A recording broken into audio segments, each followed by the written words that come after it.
très malheureusement, nous avons été surpris de cette nouvelle réaction du gouvernement guinéen qui a décidé encore une fois de ne pas remettre les corps des victimes des dernières manifestations. Et nous déplorons cet état de fait à la mesure où ce n'est pas une première pour le gouvernement guinéen. Vous vous rappeliez tantôt de cette première épisode qu'il y a eu ici avec ces premières personnes, ces 11 personnes qui ont été assassinées par les FDS du gouvernement d'Alpha Condé. Ces personnes, difficilement nous avons reçu ces corps et nous les avons reçus dans un état aussi lamentable parce que beaucoup de corps étaient presque en décomposition. Aujourd'hui encore, le gouvernement nous oppose une aide catégorique.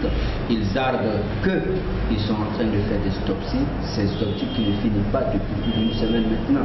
Et vous constaterez qu'aujourd'hui, les familles des victimes voudraient que les corps soient remis et pour rendre un hommage mérité à ces personnes qui ont été assassinées lors de nos dernières manifestations. Je pense que c'est déplorable que dans une république, qu'un gouvernement censé protéger les populations se comporte pour la suite. Alors, ce sera quoi la suite, puisque pas de match finalement cette semaine, grand match ou match final. Quel sera maintenant la suite? Quel est le calendrier prochain? Oui, justement, comme vous le saviez, on avait déjà étalé un programme lors de la plénière du FNDC le lundi dernier. Nous avons annoncé ce jour qu'il y aurait une marche funèbre aujourd'hui, malheureusement qui n'a pas eu lieu, vu tout ce que je venais de vous expliquer. Il était également prévu qu'il y ait des manifestations le mardi à venir. Ces manifestations vont avoir lieu à Conakry et dans 25 préfectures à l'intérieur du pays, mais également à l'extérieur du pays. Le cas Labé, les victimes, hier le Premier ministre il a subi une attaque, son cortège a subi une attaque. Il y en a qui mettent ça sur le dos du FNDC. Qu'avez-vous à leur répondre?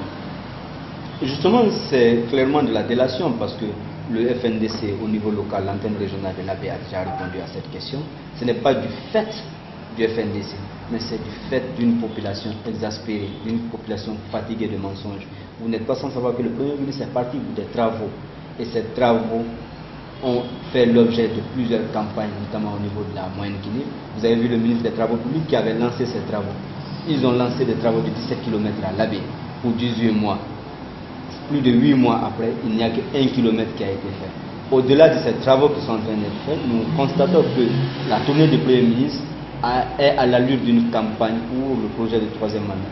Le peuple de l'Abbé s'est exprimé, le peuple de l'Abbé a ses raisons, que moi, personnellement, je comprends, parce que quand un gouvernement opprime ses citoyens, la seule chose qu'ils ont, c'est de résister.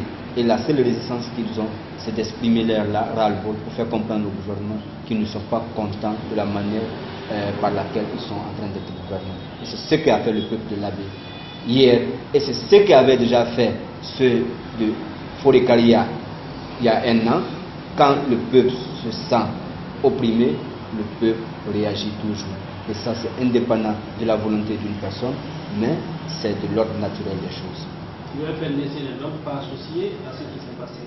Oui, le FNDC, ses mots d'ordre sont connus, ses canaux de communication sont connus. Le FNDC n'est pas associé, mais le FNDC aussi reconnaît quand même à ses citoyens d'exprimer leurs droits, même si nous condamnons souvent la façon violente, parce que ce n'est pas l'esprit du FNDC. L'esprit du FNDC est d'avoir des citoyens responsables, des citoyens qui réclament leurs droits dans les limites de la loi. Merci, M. Sow. Merci.